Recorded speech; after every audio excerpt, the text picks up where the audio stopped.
সে দর্শন জানে না। এবং নরসিংহাদির ক্ষেত্রে বলছেন পরিমঙ্গা বিজানিত মম মায়া বিমোহিত। ভগবান বলছেন আমার মায়ায় মোহিত হয়ে এরা আমাকে ভুল বুঝছে, কথাটা বলছেন। তাহলে কি ব্যাপার? অনেকে বলছেন ব্রহ্মা বিষ্ণু সব এক। কি করে এক?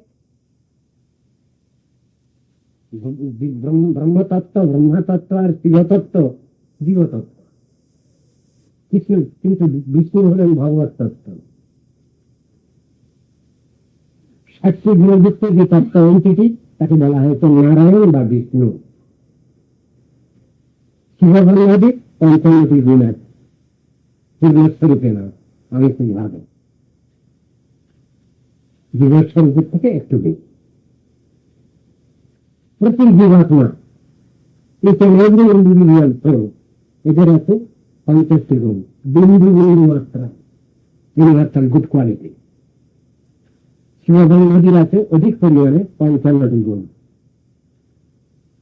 আর 60 গুণযুক্ত যে তত্ত্ব পূর্ণতত্ত্ব, সেখানে বলছেন বিষ্ণু বা Narayan.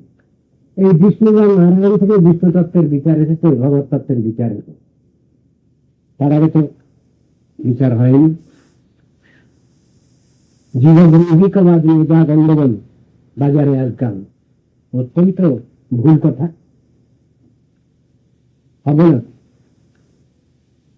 The part equal to the whole, which is one third.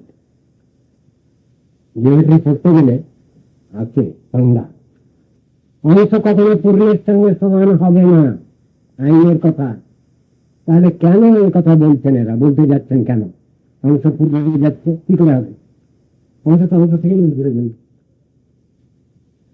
কিন্তু বিষ্ণুকে বা নারায়ণকে যদি 4টে টুকরো করা হয়, তার এক একটা টুকরা হচ্ছে রামচন্দ্র, লক্ষণ, ভরত, শত্রুঘ্ন, পূর্ণতা।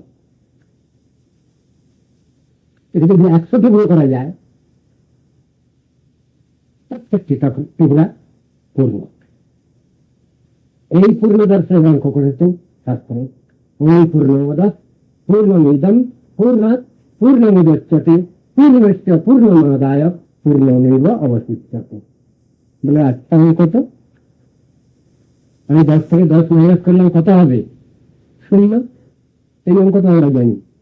কিন্তু এখানে কি বলছেন, 10 থেকে 10 যদি বিয়োগ করা যায় তাহলে 10 থাকে অবশ্যই। অদ্ভুত অঙ্ক। দুটো সরল রেখা, সমান্তরাল রেখা কখনো একসঙ্গে মেশে না। মেশে two straight lines can never meet. আবার বলছেন ক্যান মিট, কখন? In the eternity. অনন্ত ধর্মের দিয়ে মেশে, আর না সাধারণ অঙ্ক নয়, বিশেষ অঙ্ক। এ কথাও তো রয়েছে পাঠায়, বোঝানো হয়েছে। তো 10 থেকে 10 যদি আমি বিয়োগ করি তাহলে 0 থাকে, তা সেখানে অঙ্ক কোথায় বলছেন না 10 থেকে 10 মাইনাস করলে 10 থাকে অবশ্যই। এটা হলো পূর্ণ দর্শনের অঙ্ক, ভগবত তত্ত্বের অঙ্ক, বিষ্ণু তত্ত্বের, নারায়ণ তত্ত্বের অঙ্ক। এটা জীবতত্ত্বের অঙ্ক নয়। সেখানে কাউন্টার পার্ট আর কাউন্টার হোল ডিফারেন্স নেই। কিন্তু জীবতত্ত্বের বেলায় প্রাকৃতিক জগতে ম্যাটেরিয়াল ওয়ার্ল্ডে এখানে পার্থক্য আছে। কাউন্টার পার্ট আর কাউন্টার হোল দুটো পৃথক, এক নয়। বোঝানো হয়েছে অংশ কোনদিন পূর্ণের সঙ্গে সমান হবে না।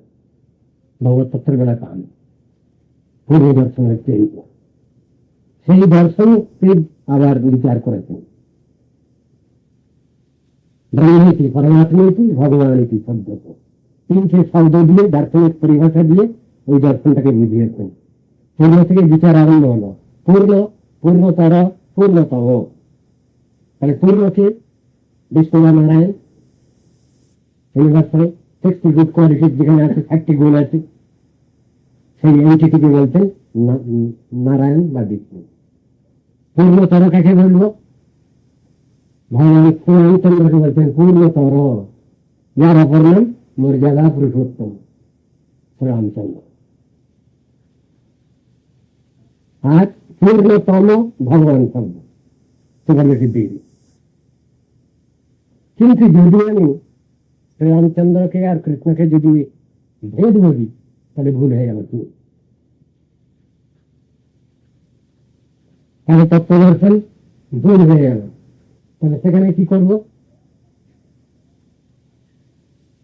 সেখানে বিচার আসছে সিদ্ধান্ত তত্ত্ব হয়ে দিয়েছি শ্রীচ কৃষ্ণ স্বরূপায় রসেন কৃষ্ণতে কৃষ্ণ রূপমে তার সত্যি। এই বিচার আনতে হবে সেখানে। সিদ্ধান্ত ঠিক আছে, দুই বিষ্ণু তত্ত্ব পূর্ণ তত্ত্ব। রসেন কৃষ্ণতে কৃষ্ণ, রসগত বৈচিত্র্য সেখানে কৃষ্ণস্তরিতে অধিক। যে চারটি গুণ, বিশেষ গুণ কৃষ্ণের আছে, বিনয়াধৈর্য, বিনয়াধৈর্য, প্রেমাধৈর্য, এসব গুণ তা অন্য কোনো অবতারের মধ্যে নাই। কৃষ্ণস্বরূপই স্পেশালিটি। রসগত বৈচিত্র্য সেখানে ভেদ বলে মানা হয়। যেখানে ভেদ বলবো সেখানে অপরাধ হয়ে যায়, দুষ্কৃতি হয়ে যায়। এমন কথা তত্ত্বদর্শনে ওইভাবে জিনিসটাকে ব্যাখ্যা করা। পূর্ণকে পূর্ণ বলে সবসময় মানতে হবে। পূর্ণ কখনো খণ্ডিত নয়। আবার খণ্ডিত বস্তুকে যদি আমি পূর্ণত্ব স্থাপন করতে যাই তাহলে ভুল হয়। সক্রিয় দর্শন, তত্ত্বদর্শন হচ্ছে এটা। সত্যকে সত্য বলবো, মিথ্যাকে মিথ্যাকে কখনো মিথ্যা বলবো না, মিথ্যাকে কখনো সত্য বলবো না। এটা হলো বাস্তব দর্শন। আমি সাধুকে কখনো অসাধু, আবার অসাধুকে কখনো সাধু বলবো না। সত্য দর্শন, বাস্তব দর্শন, এসব নিয়ে তো ব্যাখ্যা করা হয়েছে। সাত্বিকরা যে তান্ত্রিক ভাব আছে তার ব্যাখ্যাও দেওয়া আছে পাশাপাশি।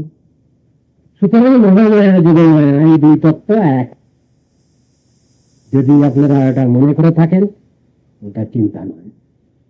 যোগমায়া হচ্ছেন ভগবানের খাস কামরার শক্তি, যাকে বলা হবে স্বরূপ শক্তি বা অন্তরঙ্গা শক্তি বা পরাশক্তি বা ভাদিনী শক্তি। তাকে বলা হয়েছে যোগমায়া শক্তি। আর মহামায়া জগৎ সর্বদেহাভিমান, যার মায়ায় মুগ্ধ হয়ে আমরা এই সংসারটা হচ্ছি। জন্ম মৃত্যু, কর্মফল, পাপ পুণ্য, স্বর্গনরক, স্বর্গনরক। জিনিসটা তো এক হচ্ছে না। তত্ত্বদর্শন গুলো শাস্ত্র খুব সুন্দরভাবে বোঝানো হয়, সব জায়গায় পরিষ্কার ভাবে। একজন বৈষ্ণব মহাজন তিনি দর্শন সম্বন্ধে বলেছেন কীর্তনের ভিতরে।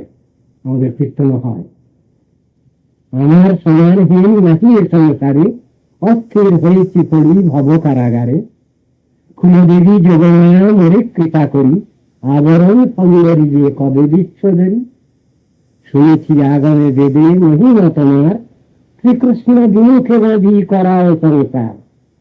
শ্রীকৃষ্ণ সম্মুখ যার ভাগ্যক্রমে হয়, তারে মুক্তি দিয়া করো অশোক অভয়।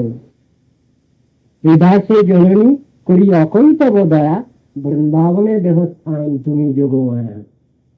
তোমারে লঙ্ঘিয়া জীবে কোথা কৃষ্ণ পায়, কৃষ্ণ রাস প্রকটিল তোমার কৃপা। এ স্বরূপ শক্তি কিনা একই তো, আইডেন্টিক্যাল। তুমি কৃষ্ণ অনুচরী জগৎ জননী, তুমি দেখাইলে সে কৃষ্ণ চিন্তামণি। নিষ্কপট হয়ে মাতা চাহ মোর পানে, বৈষ্ণবে বিশ্বাস বৃদ্ধি হোক প্রতিক্ষণে। বৈষ্ণব চরণ বিনা ভব পারাবার, সকতি বিনোদ নারে পরিবারে পাওয়া। তত্ত্বদর্শনটা জানিয়েছে, সত্য যা আছে সেই অনুসারে সহজ সরল ভাষায় জিনিসটা বলে গেলেন। মহামায়া দুর্গাদেবীর চেহারা একই রকমের, সাধারণ দেখলে বুঝতে পারবেন, ক্ষমতা নেই। বিষ্ণু নারায়ণ যদি পাশে দাঁড়িয়ে যান আর তার একজন ভক্ত যদি পাশে দাঁড়িয়ে যান, সাধারণ কখনো ডিসাইড করতে পারবে না এর ভিতরে কে ভগবান আর কে ভক্ত। ভক্তের চেহারা ভগবানের মতো হয়ে যায়, কিন্তু তাহলেও পার্থক্য আছে। যারা তত্ত্বদর্শী ব্যক্তি তারা তার ভিতরে কে ভগবান আর কে ভক্ত তারা ঠিক চিনে থাকবেন।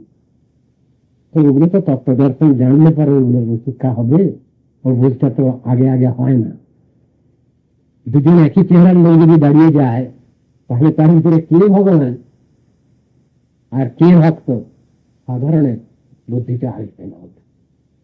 ভগবানের বিশেষ কৃপা হলেও তার ঈশ্বরের কৃপালে হয়তো যাহারে সেই তোর ঈশ্বর তত্ত্ব জানিবারে পারে। অনুমান প্রমাণ নহে ঈশ্বর তত্ত্ব জ্ঞানে, কৃপা বিনা ঈশ্বর তত্ত্ব কেহ নাই। আজ এই পর্যন্ত থাক, আবার আসবেন, কালকে আবার আলোচনা হবে। মঞ্চাকল্পতরুভ্যশ্চ কৃপা সিন্ধুভ্যৈব চ পতিতানাং পাবনেভ্যো